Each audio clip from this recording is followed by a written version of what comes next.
Se você quer um conteúdo exclusivo feito para o mercado imobiliário, eu tenho certeza que essas 4 mulheres vão agregar muito para você. Quero que vocês acompanhem agora o que a Gisele, o que a Joana, o que a Finlândia e o que a Carol falaram, e que com certeza elas não só falaram, elas deram aula, elas deram um show. E esse conteúdo está disponível para vocês agora. Vamos assistir.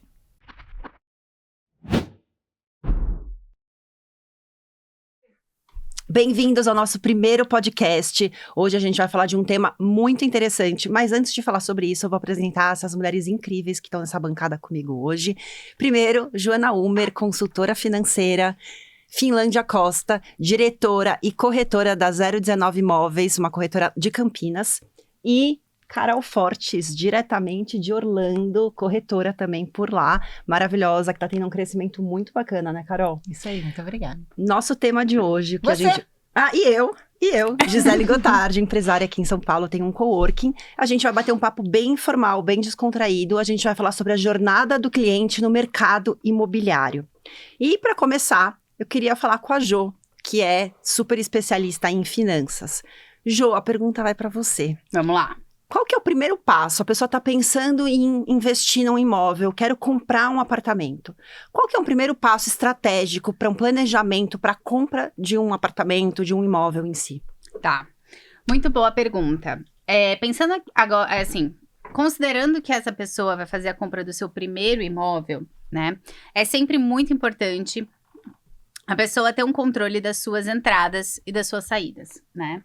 Então, quais são, seja proveniente do seu salário, do seu prolabore, dos seus rendimentos, quanto que a pessoa tem na conta, e também, mas mais importante, com toda certeza, um controle das despesas, né? Uhum. E não só do seu custo fixo, porque a gente tende, quando a gente pensa em orçamento pessoal, a gente tende a focar muito em qual é o meu custo fixo, né? Que aí eu penso no meu aluguel, no meu condomínio, na minha conta de luz, mas eu esqueço de considerar os extras. E na hora que eu me comprometo, né? Considerando que a pessoa vai fazer uma primeira compra de um apartamento, ela se compromete a pagar parcelas depois, né?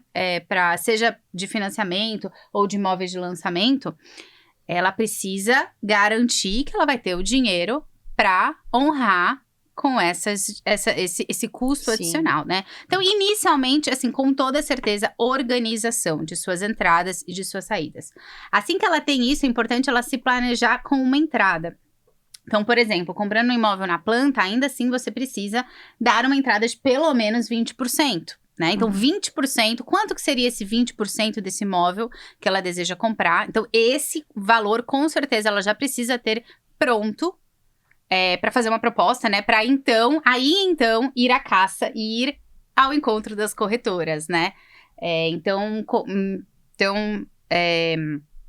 Esse planejamento de entrada, e aí, dependendo da situação do imóvel, né, se ele já encontra, se é lançamento, mas se ele já está pronto, ela vai fazer um financiamento,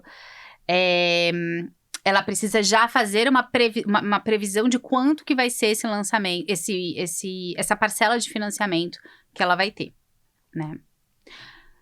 Mas assim, acho que eu gosto muito de imóveis de lançamento quando a gente pensa para primeiro imóvel, porque você tem mais tempo para se planejar, ou até mesmo para investimento, né? E eu sei que você é especialista, assim, tem muita força no imóvel de lançamento. Como que é para você, assim, quando as pessoas te procuram até, é mais primeiro imóvel ou é para investimento hoje? Então, na verdade, Jo, via de regra, o core business da 019 é um imóvel de upgrade, né? Então, o cliente está aí no movimento de trocar de imóvel, o segundo é o terceiro, ele está mudando ali, procurando uma localização mais privilegiada. Então, via de regra é isso. Só que, como empresa, a gente entende que, na verdade, a gente não vende imóvel. A gente oferece soluções e oportunidades. Só que essas soluções e oportunidades, elas têm uma embalagem, que é o imóvel, né? Então, muitas vezes, durante o atendimento com o cliente, a gente acaba trazendo para a consciência uma dor que ele não sabia que ele tinha. Então, porque as pessoas compram por 2 fatores, ou porque ela tem um desejo, ou porque ela tem uma dor, uma necessidade. Então, se esse cliente traz para nível de consciência uma necessidade que ele tem, ele está comprando por uma dor. Se de repente eu consigo ofertar uma oportunidade, ele compra pela oportunidade. Então a gente acaba vendendo muito, às vezes, para clientes que nem estão procurando. Né? Porque imóvel, no cenário que a gente vive, Brasil, com todas essas questões políticas que a gente tem, que são muito sazonais, essa instabilidade jurídica, que é uma realidade aqui, por isso escoa tanto investimento para o exterior, depois a Carol vai falar bastante sobre isso, o imóvel ele acaba sendo um perfil de segurança, né? Então, você que trabalha com carteira de investimentos, você sabe muito bem disso, que muitas vezes os clientes gostam de ter essa carteira híbrida, né? Sim. Não colocar ali todos os ovos na mesma cesta. Então, o imóvel acontece muito isso. Então, eu acho que isso é algo que traz para o brasileiro, falando de mercado brasileiro, uma segurança e uma estabilidade, quando ele pensa em patrimônio e segurança para o futuro. Né? E, enfim, as questões jurídicas, políticas que a gente tem aqui, a gente escoa muito desse dinheiro, né, desse mercado, para a Flórida, né, Cá? E a gente recebe esse cliente com muito amor e carinho, porque muitos brasileiros nem sabem que eles podem financiar um imóvel nos Estados Unidos. Sim. E aí eu ajudo em todas essas etapas. A Joana vai ajudar ele a fazer o planejamento aqui no Brasil e o brasileiro pode levar esse valor para investir nos Estados Unidos. O brasileiro, ele consegue investir lá, ele consegue dar uma entrada de 25% para comprar um imóvel. E ele pode escolher um imóvel ou se ele estivesse mudando para lá, ou um imóvel de investimento que vai gerar uma renda para ele e valorização no futuro. Lá, diferente aqui do Brasil, o nosso cliente, ele lida com apenas um corretor. É bem diferente. Vou explicar aqui um pouco. Seria um sonho aqui no Brasil. Eu imagino. Porque aqui, quando ele quer vender ou comprar, eu acho que ele está lidando com vários corretores para ver quem que vai oferecer a ele o melhor imóvel para o perfil dele. Lá, não. Toda transação é feita por 2 corretores. Quem está representando o vendedor e quem está representando o comprador. Então, se eu quero vender um imóvel, eu vou escolher a minha corretora. Você vai lidar só com um corretor, você tem um contrato de exclusividade. E essa corretora vai colocar o imóvel no mercado. A gente tem acesso a um sistema unificado de todos os imóveis. Então, quem quer comprar, vai escolher o corretor dele, que vai representar esse comprador. A corretora, no caso, quando eu represento o comprador, eu faço uma leitura de todas as necessidades para o imóvel daquela família. Então, às vezes, quantidade de quartos, o tamanho, o budget, a gente alinha tudo isso. E aí eu vou entrar nesse sistema e vou ter acesso a todos os imóveis. E aí eu vou poder acessar qualquer imóvel. Não vou ter que ter um imóvel exclusivo para o meu comprador. Eu adoro, porque é muito justo, essa transação é muito justa. Não tem tanta concorrência. Você pode conversar com 1, 2 ou 3 corretores até você escolher. Você só segue com um quando você quer comprar ou vender. Sim. Porque a gente tem que ter, é obrigatório a gente ter um contrato de exclusividade, justamente para manter esse mercado mais justo. Cada um tem o seu corretor. Eu acho que isso não acontece aqui no Brasil porque o cliente não tem clareza disso, né? Eu acho que o próprio a jornada do cliente é muito complicada. O cliente não tem muitas vezes clareza.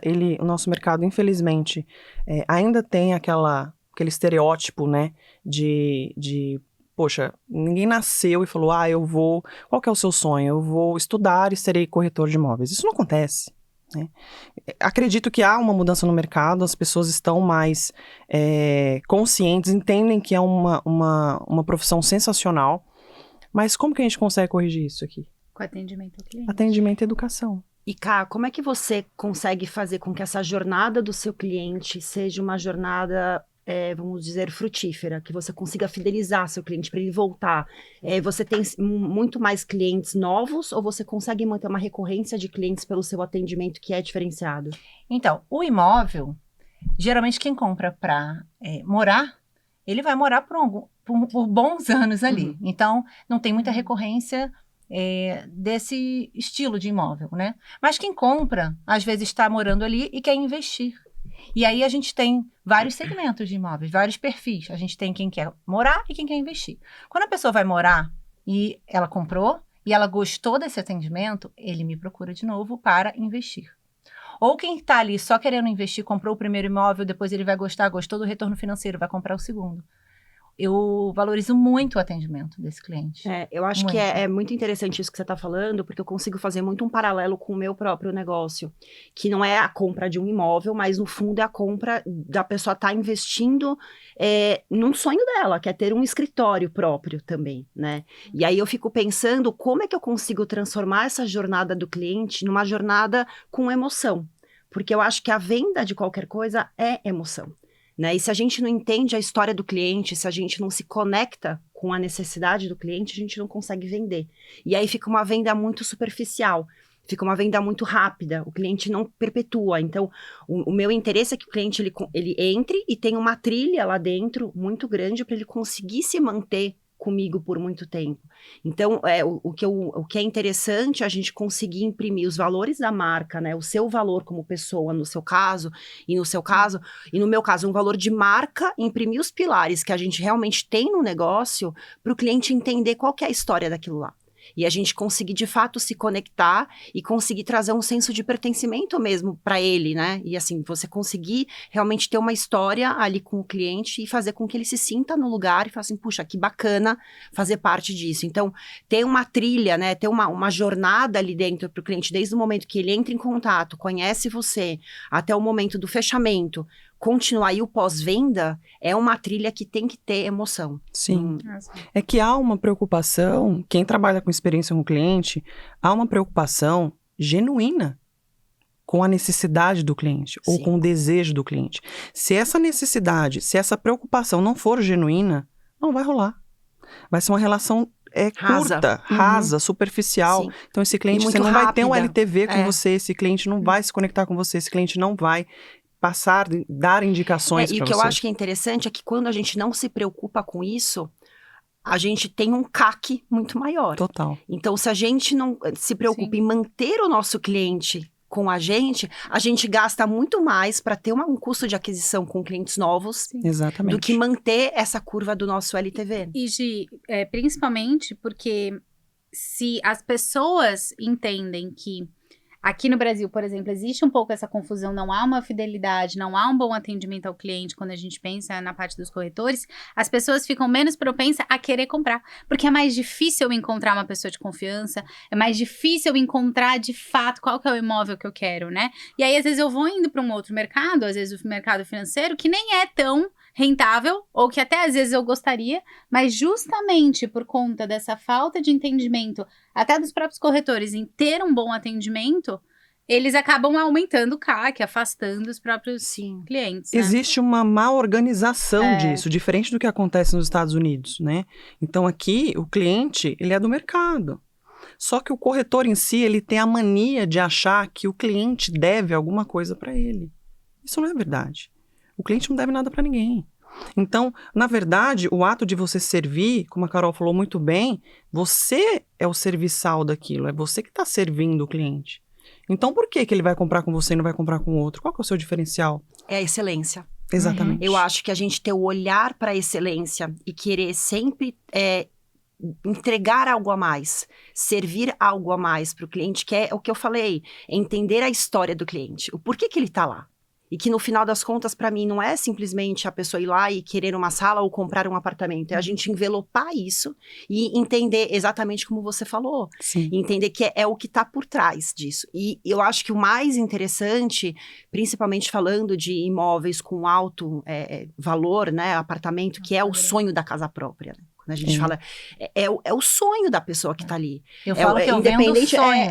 Eu não estou vendendo um imóvel, eu estou vendendo um sonho, né? Às vezes a pessoa juntou anos da vida dela, num planejamento financeiro, né, Jô? Sim. Juntou ali 5, 10 anos ou 1 ano da vida dela ali batalhando para comprar um apartamento. Sim. Então você está trabalhando em cima do sonho da pessoa. E o pós, ela continua pagando. Imagina se ela continua pagando um lugar que às vezes que a experiência não foi boa.